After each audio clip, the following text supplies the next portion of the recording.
আসসালামু আলাইকুম। প্রিয় দর্শক, অন্য মঞ্চের আলাপচারিতায় আপনাদেরকে আমন্ত্রণ জানাচ্ছি।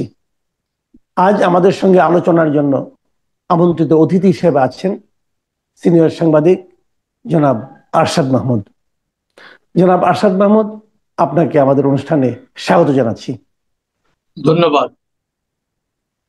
আরশাদ ভাই, আপনি নিশ্চয়ই খেয়াল করেছেন যে সদ্যই হয়ে যাওয়া বিমস্টেক সম্মেলন নিয়ে আমাদের দেশের সংবাদ মাধ্যমগুলো, বিভিন্ন মিডিয়াতে আমরা দেখছি বেশ একটা ইতিবাচক একটা আলোচনা হচ্ছে।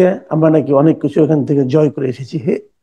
ভারতের সঙ্গে একটা বৈঠক হয়েছে সাইড লাইনে, এটা নিয়ে অনেকের মধ্যে আগে শঙ্কা ছিল, সেটাও হয়েছে ভালো। এবং এটা নিয়ে আমরা কি কি অর্জন করলাম, কি কি অর্জন করলাম না, সেটা নিয়ে আলোচনা হচ্ছে এবং অধিকাংশ আলোচনায় দেখছি ইতিবাচক আলোচনা। এর মাঝে আরেকটা গুরুত্বপূর্ণ বিষয় হলো, আমাদের উপর দীর্ঘদিন ধরে বিষ ফোঁড়ার মতো চেপে থাকে যে রোহিঙ্গা সমস্যা, সেই সমস্যারও একটা সমাধানের জন্য ইঙ্গিত পাওয়া যাচ্ছে। এবং সেখানে বলা হচ্ছে প্রায় 1,80,000 রোহিঙ্গাকে ফেরত নিয়ে যাওয়ার একটা ব্যবস্থা হয়েছে। এবং এক্ষেত্রে প্রধান উপদেষ্টার যিনি আপনার খুবই গুরুত্বপূর্ণ, যিনি ডক্টর খলিলুর রহমান, তার একটা বিশাল ভূমিকার কথা বলা হচ্ছে। তো এই বিষয়গুলোকে, এই যে রোহিঙ্গা সমস্যা, তাহলে কি আমরা রোহিঙ্গা সমস্যার সমাধানের দিকে যাচ্ছি? আমরা কি এখন একটু তাহলে স্বস্তি পাওয়ার মতো অবস্থায় যাচ্ছি? এবং এক্ষেত্রে এই সরকারের কি কোনো কূটনৈতিক সাফল্য আপনি দেখতে পাচ্ছেন? ধন্যবাদ আপনাকে।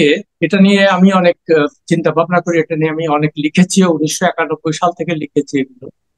তো যাই হোক, আহ, আপনার মূল কথার জবাব দেওয়ার আগে একটা সাংবাদিকতা একটা জিনিস আমি শিখেছিলাম প্রথমে আর কি। আমাকে যখন নিউ ইয়র্ক টাইমস প্রথম হায়ার করে 1985 সালে, তো আমার বস ছিল স্টিভ ওয়াইজম্যান। কেমন, খুব নামকরা সাংবাদিক আমেরিকার, দিল্লি ব্যুরো চিফ ছিল। তো তাকে আমি জিজ্ঞেস করেছিলাম, আচ্ছা ভালো সাংবাদিক হতে গেলে কি, মানে কি করতে হবে প্রথমে? তো সে ফার্স্ট কথাটা আমাকে বলল যে কোনো অফিসিয়ালদের কোনো কথা তুমি বিশ্বাস করবে না। সে ইংরেজিতে বলেছিল, you have to be an incorrigible sceptic, অর্থাৎ তুমি ভীষণভাবে সন্দেহবাদী হবা। বিশেষ করে সরকারি লোকজন যখন কোনো কথা বলবে, তখন তুমি কোনোভাবেই সেটাকে ফেস ভ্যালুতে নিবে না, বিশ্বাস করবে না। তুমি নিজে যাচাই বাছাই করবে, নিজের জ্ঞান বুদ্ধি দিয়ে চিন্তা করবে, তারপর তুমি এটা, ওদের ওদের কোনো স্টেটমেন্ট তুমি মানে সহজে বিশ্বাস করবে না যতক্ষণ নিজে তুমি ভেরিফাই না। তো এই কথাটা আমার সবসময় মনে হয়। তো আমি যখনই কোনো অফিসিয়ালদের কাছ থেকে কোনো কথা শুনি, তখন ওই স্টিভ ওয়াইজম্যানের কথা আমার খুব মনে হয়। তো এই প্রসঙ্গে আপনার এখন মূল জবাবটাতে আসি, যে আমি সত্যি কথা অর্থে রোহিঙ্গা সমস্যার আশু কোনো সমাধান আমি দেখছি না। এই কয়েকদিন আগে আমি এটা নিয়ে একটা পোস্ট দিয়েছিলাম, লম্বা পোস্ট। তো তার কারণটা হলো এই, যে আপনারা যদি খবরটা দেখেন, তারা বলেছে যে আপনারা যে লিস্ট পাঠিয়েছেন, অর্থাৎ বাংলাদেশ যে লিস্ট পাঠিয়েছে 8 লক্ষের মতো, তার মধ্যে আমরা 1,80,000-কে ভেরিফিকেশন করে আমরা দেখতে পাচ্ছি যে এরা হয়তো আমাদের নাগরিক। কেমন এই কথাটা? এখন এ কথাটা কিভাবে আসলো? সেখানে তো কোনো বাইল্যাটারাল মিটিং হয়, কেমন ইনফর্মাল কথা হয়েছে। তো সেখানেই বারবার করে বলা হচ্ছে যে আমাদের প্রধান উপদেষ্টা যে হাই রিপ্রেজেন্টেটিভ খলিলুর রহমান, সে ওই মিটিং এর মধ্যে আহ, ধরেন একটা লাঞ্চ হচ্ছে কি, তখন সে বার্মিজ বা মিয়ানমারের যে পররাষ্ট্রমন্ত্রী, তাকে দেখেছে এবং তার কাছে সে চলে গেছে। ওখানে যেয়ে তাকে বলছে যে আমি বাংলাদেশের অমুক। আচ্ছা, তো এখন এই ধরনের অনুষ্ঠানে কি হয়? ধরেন আপনি কোনো যে একটা ডিনার বা লাঞ্চে গেলেন বা কোনো একটা অনুষ্ঠানে গেলেন, আপনি দেখলেন যে আপনার এমন একজন ব্যক্তি ওখানে বসা আছেন যার কাছে আপনার কিছু দরকার আছে। তো আপনি নিজের থেকে তার সাথে যে কথা বলবেন, কেমন? তো সে ভদ্রতার খাতিরে বলবে, আচ্ছা ঠিক আছে বসেন, দেখি আমরা এটা নিয়ে আলাপ করব। এই ধরনের কথাবার্তা যেটা আপনার নর্মালি হয়, কেমন? তো খলিল সাহেব এই কাজটাই করেছেন আর কি। কিন্তু তার যে মানে প্রেস, প্রধান উপদেষ্টার প্রেস উইং এটাকে এমন ভাবে ফুলিয়ে ফাঁপিয়ে বলছে যে উনি একটা বিশাল কাজ করে ফেলেছেন। এবং উনি এটা অ্যাকচুয়ালি এই তালিকাটা আওয়ামী লীগ সরকারের আমলেই দিয়েছিল তাদেরকে, সম্ভবত 2019 সালের দিকে। কেমন? 17 সালে তো সমস্যা, মানে এই লেটেস্ট যে ক্রাইসিসটা হলো 17 সাল থেকে, যখন আসতে শুরু করলো আবার। এর আগে 1991 সালে আসছে, 76 সালে আসছে। যাই হোক, তো তখন ওই প্রেস উইং থেকে এমন ভাবে একটা আমাদেরকে ধারণা দেওয়া হচ্ছে যে এটা একটা, তার কারণে এই ব্রেক থ্রুটা হয়েছে। অ্যাকচুয়ালি এটা কোনো ব্রেক থ্রুই না। তো তারা তাকে বলছে যে ঠিক আছে, তোমরা যে লিস্টটা পাঠিয়েছিলে, অর্থাৎ আওয়ামী লীগ গভর্নমেন্ট যে লিস্টটা আমাদের কাছে পাঠিয়েছিল, সেটা আমরা যাচাই বাছাই করছি এবং ওখানে আমরা দেখলাম যে 1,80,000 ফেরত যাওয়ার মতো, মানে তারা উপযুক্ত আর কি। কেমন? এই কথা তারা কিন্তু অনেকবার আগেও বলেছে এবং একজনও রোহিঙ্গা ফেরত যায়। কেমন? আচ্ছা, ভালো কথা। তারপরে আপনি দেখেন আরেকটা জিনিস, এবং এই কথাটা, তারা যদি আওয়ামী লীগ সরকার এখন ক্ষমতায় থাকতো, তো এটা তাদেরকেই তারা জানে। এখানে খলিলুর রহমানের কোনো ইয়ে নাই, যেহেতু সে ইনফরমালি তার সঙ্গে যে কথা বলছে, বলছে আমি বাংলাদেশে, তখন তারা বলছে যে ঠিক আছে, আমরা দেখছি অলরেডি, ভালো কথা, আমরা এটা নিয়ে আলোচনা করতে পারি, কাছে এই পর্যন্ত শেষ। তার মানে আরেকটা এখানে কথা অফিসিয়াল কিছু নাই, অফিসিয়াল কোনো না না, কিচ্ছু ডেভেলপমেন্ট নাই নাই। এখানে, এখানে কোনো ব্যাপারই নাই এটা। হ্যাঁ, আচ্ছা। আর 2 নম্বর, আপনি যদি রোহিঙ্গাদের কথা বলেন, তো তারা ফেরত যাবে কোথায়? আরাকান, তাই না? আচ্ছা, আরাকানটা আপনি হয়তো জানেন যে আরাকানের এখন 90% দখল নিয়েছে আরাকান এই, মুক্তি বাহিনী। কেমন? ওটাতে কিন্তু, মানে মিয়ানমারের যে মিলিটারি জান্টা, তাদের কিন্তু কোনো দখল নাই। আচ্ছা, এবং এই আরাকান আর্মি এরাও কিন্তু রোহিঙ্গাদের পছন্দ করে না। করে না। না, তাদের কোনোভাবে, বিকজ তারা মুসলমান, বুঝলেন? এই কনফ্লিক্ট বহু আগের থেকে আছে। যাই হোক, আর তারপরে ওখানে যে রোহিঙ্গারা যে ফেরত যাবে কোথায়? তাদের তো ঘর বাড়ি কিছু নাই।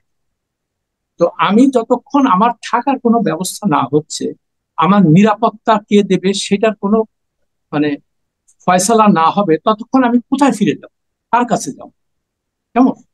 তো ফলে এটা একটা জটিল প্রক্রিয়া। কিন্তু এই সরকারের যে, মানে সততা, যেটা আমি বলবো, কূট কৌশলের আশ্রয় নিচ্ছে তারা, এবং তারা প্রত্যেকটা জিনিস খুব পজিটিভলি দেখাচ্ছে যে এটা হয়ে যাচ্ছে। অ্যাকচুয়ালি এটা কিছুই হচ্ছে না। এবং আমার কিন্তু লেখার মধ্যে আমি এটা তারা লিখেছি, কাকে দেখাচ্ছে? আমি একটু থামাচ্ছি, এটা তারা কাকে দেখাচ্ছে যদি এটা মানে জনগণকে আমাদের, দেখায়? এটা জনগণকে দেখাচ্ছে যে আমরা একটা বিশাল কাজ করতেছি। কিন্তু এটা কয়দিন দেখাবে? এরপর তো হ্যাঁ, এটা কথা 2 দিন পরে তো সেটাই এটা কথা। প্রমাণ হয়ে যাবে। না, আমার কথা হলো যে যখন যে সরকার ক্ষমতায় থাকে, আমরা যেটা আশা করেছিলাম যে আওয়ামী লীগ সরকারও এই ধরনের, মানে অনেক ভালো ভালো কথা বলতো এবং আশার বাণী শোনাইতো, কোনো কিছুই কাজে হয় না। তো এই সরকার তো আওয়ামী লীগ সরকার নয়, এটা একটা বিপ্লবের বাধ্য সরকার। এরা তো একটা সত্য কথাগুলো বলবে, তাই না? যে না, সমস্যা খুব জটিল, আমরা চেষ্টা করতেছি, এটা হলেই হয়ে যায়। কিন্তু এমন ভাবে দেখাচ্ছে যে এটা। আর দ্বিতীয় কথা, এই, মানে প্রধান উপদেষ্টার যে প্রেস উইং, তাকে খলিলুর রহমানকে অত্যন্ত বড়ভাবে দেখানোর চেষ্টা করছে। ওই কয়দিন আগে তার এই শফিকুল আলমের একটা পোস্ট দেখলাম, সেখানে সে লিখেছে যে জাতিসংঘ মহাসচিব যখন আসছিলেন, তখন খলিলুর রহমান একটা বিরাট কাজ করছে, তাকে কক্সবাজার নিয়ে গেছে এবং তাকে পাঞ্জাবি করেছে। এটা একটা বিশাল ব্যাপার হচ্ছে। কেমন? এই কথাটা কোনো সাংবাদিক তাকে জিজ্ঞেস করে নাই যে বিশাল ব্যাপারটা হইলো, একটা লোক গেল ওখানে, যে ইফতার করলো, পাঞ্জাবি পরলো, তাতে আমাদের সমস্যার সমাধানটা কি হলো? এ কথা কিন্তু একটা সাংবাদিক জিজ্ঞেস করছে না। বা এই প্রেস, এই শফিকুল আলমকে জিজ্ঞেস করছে না যে ভাই এটার মধ্যে এক্সট্রাঅর্ডিনারি কি হলো? আর এই যে অ্যান্টোনিও গুটারেস, যে এই লোকটা তো ইউএনএইচসিআর এর প্রধান ছিল প্রায় 10 বছর। তো জিজ্ঞেস করতে হবে না ভাই, যে তুমি যে ভাই 10 বছর এখানে ছিলা, আমাদের রোহিঙ্গা সমস্যা তো তখনই শুরু হয়েছিল, তুমি কি করছো 10 বছরে? আর জাতিসংঘের কথা কেউ শোনে আজকাল, বলেন আপনি? জাতিসংঘ কি? এরা হলো ইন্টারন্যাশনাল সিভিল সার্ভেন্ট, বুঝলেন? এরা বিভিন্ন জায়গায় ঘুরে টুরে বেড়ায়, তারপরে যে দেশে যায় তার সেখানে খুব পাবলিসিটি পায়। হ্যাঁ, নিউ ইয়র্কে তো অবস্থান তাদের, কিন্তু নিউ ইয়র্ক টাইমস বা কোনো পত্রিকা এগুলো নিয়ে কিচ্ছু থাকে না। আর আমরা আমরা খালি বলতেছি কি বারবার করে যে জাতিসংঘের মহাসচিব আসছে, একটা বিশাল ব্যাপার হয়েছে, কিছুই হয়নি আসলে। কেমন? সে কয়দিন আসছে, ঘুরে ফিরে গেছে, ফার্স্ট ক্লাস ট্রাভেল করছে, বুঝলেন? কয়েকজনকে সাথে নিয়ে আসছে, সবাই 5 স্টার হোটেলে থাকলো, ভালো খাওয়া দাওয়া করলো, আবার ফিরে গেলো।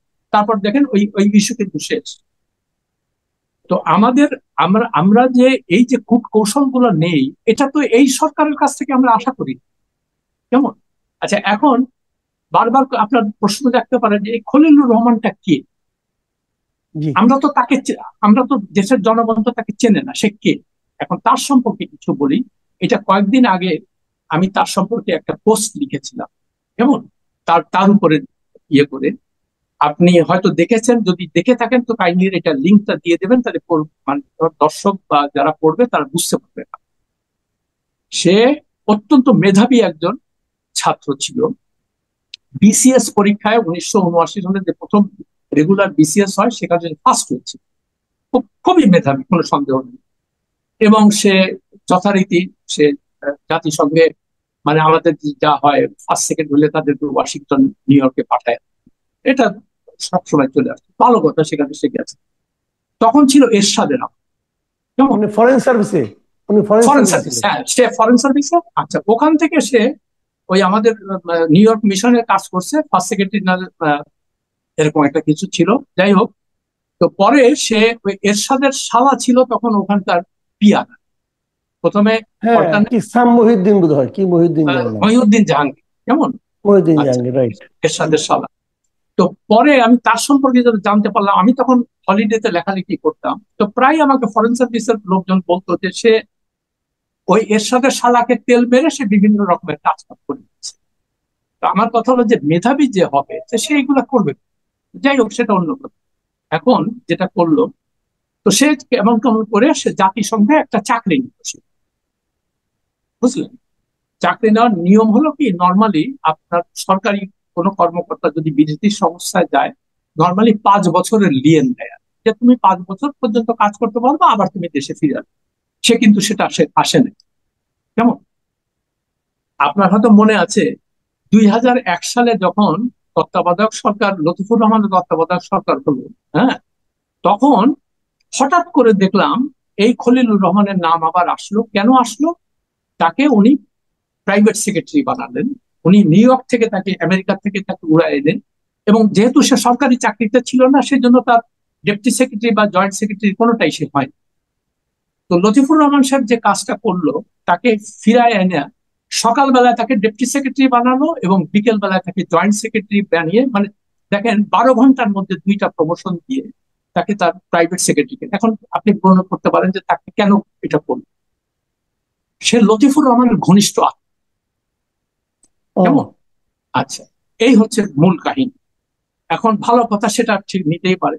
তো এইটার উপরে উনি, লতিফুর রহমান সাহেব একটা প্রেস কনফারেন্স ডাকছিলেন, সেখানে আমি গেলাম এবং আমি উপস্থিত ছিলাম সেখানে। তো আমি ওনাকে জিজ্ঞেস করলাম যে বাংলাদেশে এত কর্মকর্তা আছে, এত অফিসার আছে, আপনি আপনি একজন বিচারক, কেমন, তো একটা লোক আপনি বাংলাদেশের অফিসিয়ালদের মধ্যে কাউকে আপনার পিএস করার মতো কাউকে পাইলেন না। আপনি বাইরের থেকে যে সরকারি চাকরিতেই ছিল না তাকে আপনি নিয়ে আসলেন কেন? তো উনি আমাকে বলতেছে, মানে এটা প্রধান প্রেস কনফারেন্স কথাবার্তা হচ্ছে, উনি বললেন যে সে খুব মেধাবী। হ্যাঁ, আমি বললাম দেখেন, তার মেধা নিয়ে তো আমি আপনাকে কোনো প্রশ্ন করি। আমি বলেছি যে যে প্রক্রিয়ায় আপনি কাজটা করলেন একজন বিচারক হিসেবে, এটা কি আপনি ঠিক কাজ করেছেন? তো উনি তখন আমতা আমতা করতে থাকেন, বুঝলেন। তারপরে ওই তার প্রেস সেক্রেটারি এসে আমাকে থাকে অন্যজন থেকে প্রশ্ন। তারপরে যে কাজটা সবচেয়ে ভয়াবহ যে ঘটনাটা ঘটিয়েছে এই খলিল সাহেব, সেটা আপনার শুনে। সে 3 মাসের জন্য তো আসলো এখানে। 3 মাসে এসে প্রধানমন্ত্রীর প্রধান উপদেষ্টার প্রাইভেট সেক্রেটারি হইলো, পিএস হলো। হওয়ার পরে কিছুদিনের মধ্যে ওই সেক্রেটারিয়েটে এক নারী কর্মকর্তার সঙ্গে সে অ্যাফেয়ারে জড়ায়, পরকীয়া জড়ায়, কেমন। বাট এটা তো প্রমাণিত না। হ্যাঁ, এটা তো আর প্রমাণিত না। না না, আমি বলছি যে এটা তখন তখন রিপোর্ট হয়েছিল, এটা সেই জন্য বলছি, কেন কেন ও, কেন এই রিপোর্টটা হয়েছিল সেটা বলছি। ওকে। তো তারপরে খলিল সাহেব যেটা করলেন, এখন তাকে সে নিউ ইয়র্কে পোস্টিং দিল। তার কারণ খলিল জানতো যে 3 মাস পরে এখান থেকে সে চলে যাবে, তার তো সব ফ্যামিলি ট্যামিলি সব আমেরিকায় থাকে, ঠিক আছে। আচ্ছা, ভালো কথা।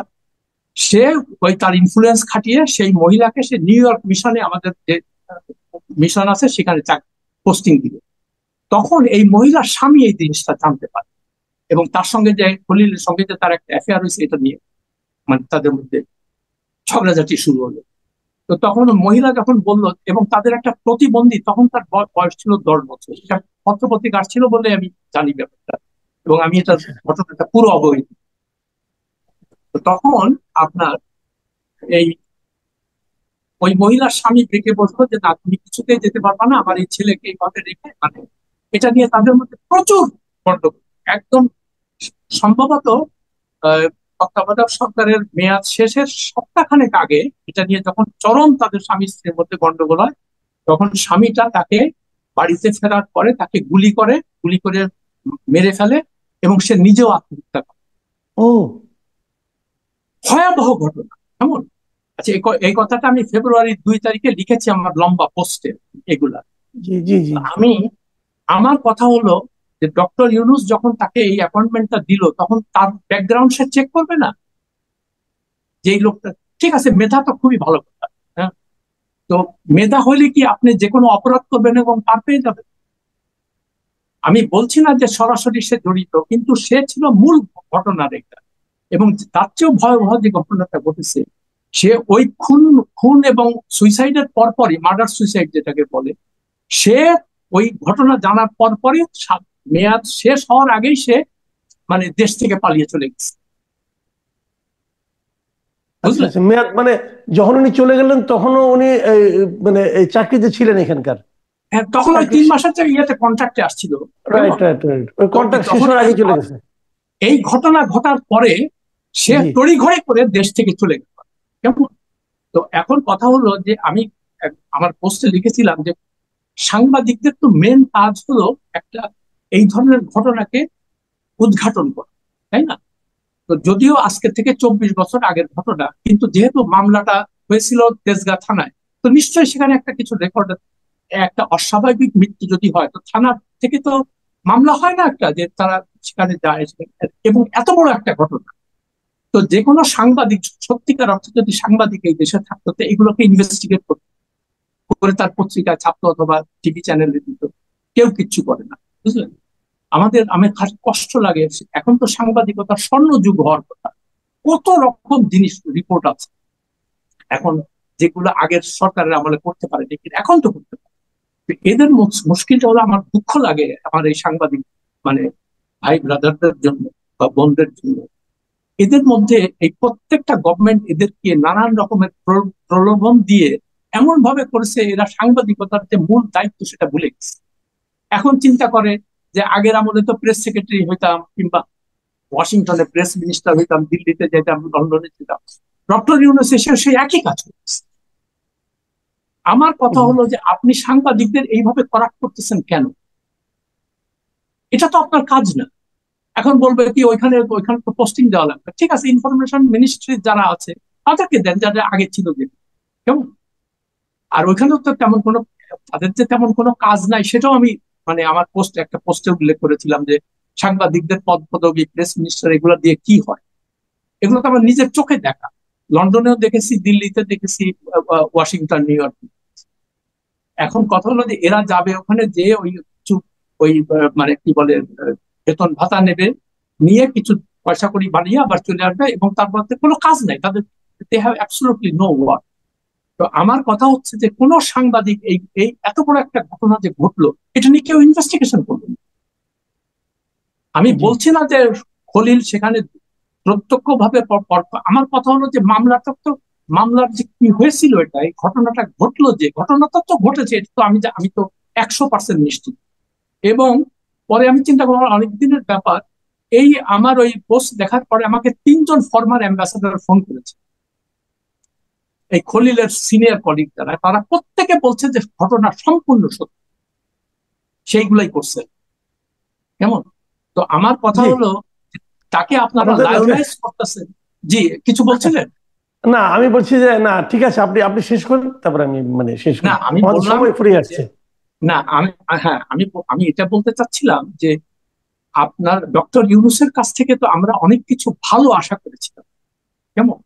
তো আপনি যোগ্য লোককে বসাবেন 100 বার, আমরা চাই রোহিঙ্গা সমস্যার সমাধান হোক, অবশ্যই। হ্যাঁ, তারপরে ভারতের সঙ্গে যে সম্পর্ক ইয়ে আছে এটা মানে শীতল, এটা তো আমাদের নিচে, আমরা তো খুশি হব তাতে। আমাদের তো অখুশি হওয়ার কিছু নেই। এগুলো তো আমাদের জাতীয় স্বার্থ। কিন্তু আপনি যখন এটাকে ফুলায় ফাফায় মানে প্রমাণ করার চেষ্টা করতেছেন যে খলিল সাহেব একটা মানে যুগান্তকারী সব সমস্ত কাজ করে ফেলতেছেন, কিন্তু কোনো রেজাল্ট তো আমরা দেখতে পাচ্ছি না। তারপরে শফিকুল আলম তার পোস্টে লিখেছে যে আমরা যখন খাওয়া দাওয়া করতেছিলাম লাঞ্চের সময়, তখন খলিল সাহেবকে দেখলাম উনি ওই ইন্ডিয়ার যে ন্যাশনাল সিকিউরিটি অজিত দোভালের কাছে গেছে, যে ওনার তার সাথে কথাবার্তা বলছে। তো ন্যাচারালি অজিত দোভালের আমি সেই ছবিটা দেখেছি আর কি, তার বডি ল্যাঙ্গুয়েজে আপনি বুঝতে পারবেন যে মানে সে কোনো ইন্টারেস্ট দেখাচ্ছিল, সে একতরফা হয়তো বলে যাচ্ছিল ঠিক আছে আমাদের স্বার্থে আমরা বলবো, এটা হতেই পারে। কিন্তু আমার কথা হচ্ছে যেভাবে জিনিসটাকে মানুষের সামনে তুলে ধরা হচ্ছে যে সে একটা বিশাল কর্মকর্তা এবং তার ইন্টারভেনশনের জন্য সবকিছু ঠিক হয়ে যাবে। তো এই জিনিসগুলো আমরা যারা সাংবাদিক, তো তারা তো আমাদের তো একটু মানে একটু সন্দেহবাদী হইতে হবে যে আচ্ছা এই ধরনের কথাবার্তা যে বলতেছে এটা আসলে বাস্তবতা, এটা আমরা দেখি।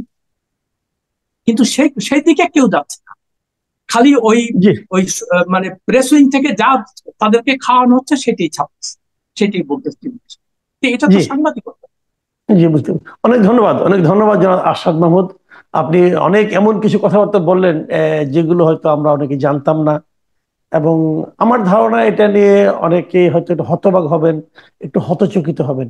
কিন্তু কিছু কথা তো বলাই দরকার। আপনি আপনার অভিজ্ঞতা থেকে বললেন, আপনাকে অনেক ধন্যবাদ।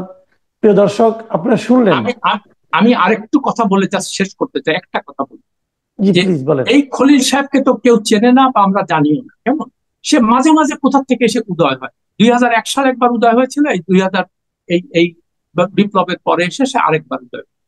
তো প্রথম কথা হলো উনি থাকে কোথায়, কি করে, কেমন। আর বাংলাদেশের যে এত বড় যদি দেশপ্রেমিক হয় তাহলে তো উনি তো বিদেশে বসে অনেক পয়সা টয়সা কামাইছে, এখানে এসে বলতে পারতো যে আমি এখন দেশ সেবা করব, আমি কোনো টাকা পয়সা নিই গভর্নমেন্ট থেকে, এটা আমি জাস্ট ফ্রি করবো সবকিছু দেশের প্রতি ভালো, সেটা সে করতেছে। জি জি, এই আর কি। অনেক ধন্যবাদ, অনেক ধন্যবাদ জনাব আরশাদ মাহমুদ। প্রিয় দর্শক, আপনারা শুনলেন সিনিয়র সাংবাদিক আরশাদ মাহমুদের মূল্যায়ন। ওনার কিছু কথা আমারও গায়ে লেগেছে, কারণ আমাদের সাংবাদিকতা নিয়ে ওনার যে অভিজ্ঞতা থেকে আমাদের সাংবাদিকতার বর্তমান যে মানে বাস্তবতা উনি দেখছেন, উনি হতাশ হয়েছেন। কিছুটা হতাশ আমিও আছি। তো ওনার হতাশাটা আরো বেশি অভিজ্ঞতা প্রসূত। তো আপনারাও নিশ্চয়ই মিলিয়ে নেবেন যে আসলে আমাদের এখানে কি সাংবাদিকতা চলছে, অথবা প্রধান উপদেষ্টার যে প্রেস উইং, তারাই বা কি করছে। ওখানেও কিন্তু সাংবাদিকদেরই অবস্থান দেখছি আমরা। তারাও সাংবাদিক। কেন তারা এমন করছেন? তারা কি মানুষকে প্রকৃত সত্যটা জানাচ্ছেন, নাকি মানুষকে অর্ধ সত্য জানাচ্ছেন, নাকি মানুষকে বিভ্রান্ত করছেন? আপনারা এগুলো নিয়ে ভাবুন, কথা বলুন, আমাদেরকে মতামত জানান। আপনারা ভালো থাকবেন। এখন এই পর্যন্তই। আল্লাহ হাফেজ।